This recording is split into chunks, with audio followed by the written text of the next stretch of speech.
क्या आप बता सकते हैं वो चोर कौन हो सकता है? ये करीब 10 साल पहले की बात है। मैं अपने बड़े भाई के साथ एक ही कमरे में सोता था।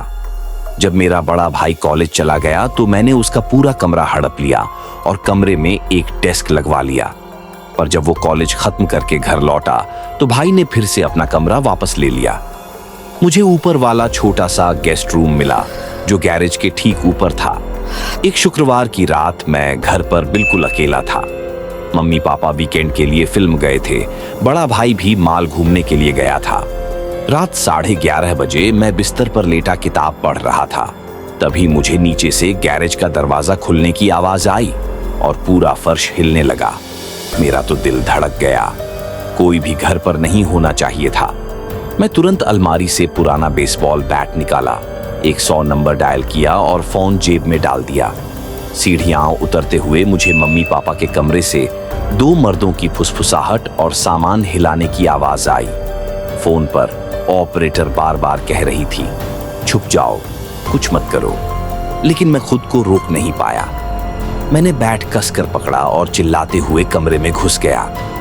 कमरे में 2 आदमी मम्मी की अलमारी खंगाल रहे थे।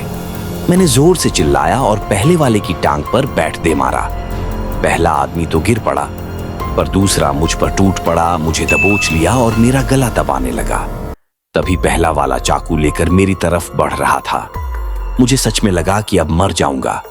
मुझे उस पल सिर्फ मम्मी का चेहरा याद आ रहा था कि वो कैसे रोएंगी। तभी दूर से पुलिस की सायरन की आवाज आई। सायरन सुनते ही चोरों ने मेरे ही बैट से मुझे मारा और मैं बेहोश हो गया।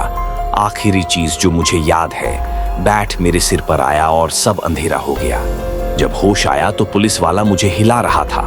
दोनों चोर सायरन सुनते ही पीछे के दरवाजे से भाग गए थे। सबसे डरावनी बात, गैरेज का रिमोट मेरी कार में था जो बाहर अनलॉक खड़ी थी। मतलब जिन्होंने हमला किया वो हमें अच्छे से जानते थे। शायद इसीलिए आज तक पता नहीं चला कि वो चोर कौन थे। उस रात को मैंने सच में मरने का एहसास महसूस किया था। वो भावना मेरे अंदर से कभी नहीं जाती।